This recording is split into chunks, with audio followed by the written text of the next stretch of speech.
for other people. So again, this is why I wanted you to think of it as containment and expansion, because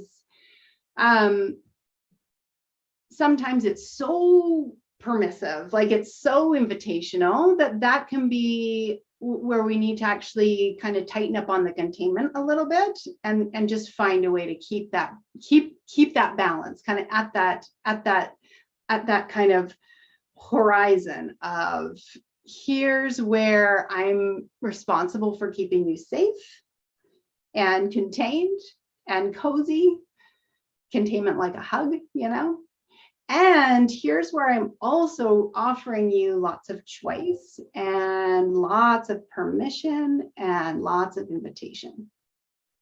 So when I say inside out adjusting, really, that's why I wanted to show you the embryo video one more time, because that's the essence of what it means to do an inside out adjustment, is that it's coming from that place of trusting their own capacity, for their own innate intelligence to find their own balance within themselves. They'll know that, they'll find that, they'll feel that. And it might take a little bit of back and forth. You might need to offer a little bit of some guidance, and then let them explore, and then some more guidance, and then let them explore. But the one thing I think where we're sort of stepping out of the norm in yoga teacher trainings is that we're stepping out of the idea of a picture book of set poses, of set shapes. And our goal is to get that body into that shape. That's what we're not doing. So we see, let's say, downward dog, and we see the shape of and the traditional cueing is I look at the shape and I say, how am I going to instruct that body over there to get itself into this shape? And that's basically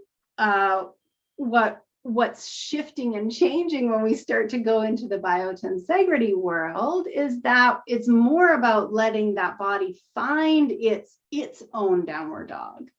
So it could have a general sense of that shape, but, and let me give you an example, because I just want to make sure I'm not confusing you too much. So an example of here's the shape of downward dog, and here is the set of instructions that I'm going to give that body over there to get into that shape. I might, in the old days, say something like, come onto your hands and knees, place your hands shoulder width apart. Visualize this with me. Pretend you're doing it. Place your hands shoulder width apart. And now straighten your legs and lift your tailbone toward the ceiling. Put yourself into an upside down V shape. And then we got to make sure that your back is straight. So I want you to really move your chest in toward your thighs and lift your tailbone. And now you can lift your heels up and really lift your tailbone some more. And then we're going to drop those heels back, and we're going to make sure that our body is in this upside down V shape. And what tends to happen with that type of cueing, so what did you feel? First of all, type it in the chat.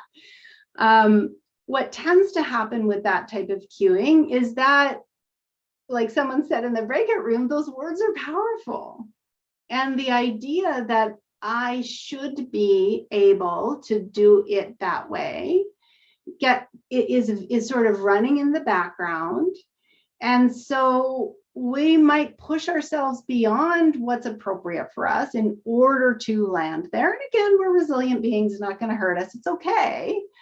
But feel how this is different.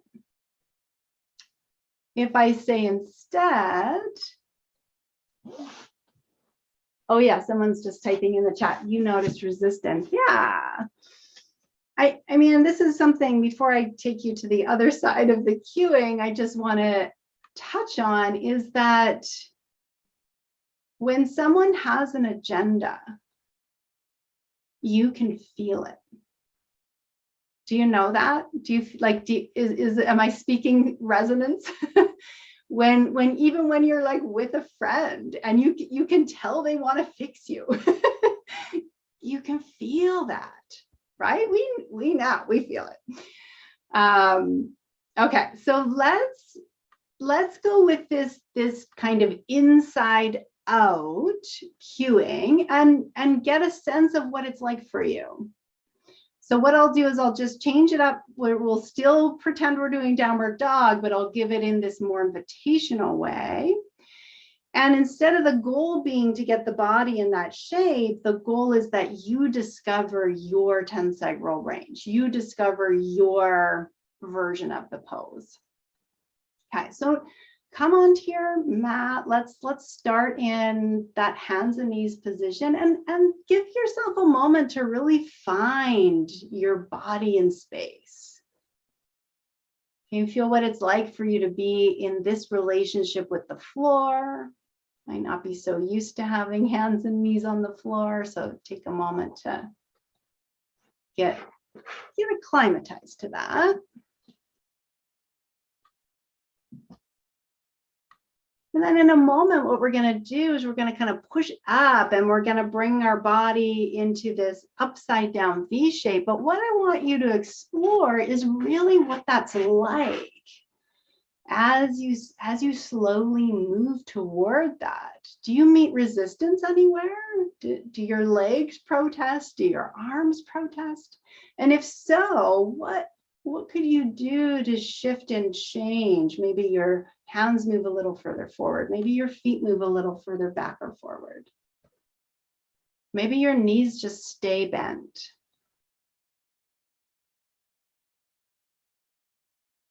And notice how it is to have your hands where they are and see, is there a felt sense of this is the right distance apart? This is forming a stable base for me. This is a felt sense of my hands have got me, my arms have got me. And if not, let's see if we can bring them further apart or closer together. And just notice. Find that just right placement where you really notice, yeah, my arms, they've got me. And then see if you can carry that feeling through your body. Really feel your base, your foundation, and see if it's stable and steady. Like if a big wind picked up, would it feel like you're really strong here? This is a good position to be in. Okay. And you know, if I was actually watching you, if I was tracking, my cueing might be completely different because I'd be actually more following what I'm seeing in your bodies. But just as an example, just so you see what that sort of directional cueing is like, and then what the invitational cueing is like. And I'm also not saying that we necessarily throw out directional cueing, because that would be the containment. Invitational cueing allows for expansion. So we do still want some containment. We just want it to be in alignment with those principles. Just noticing the chat here. Oh yeah,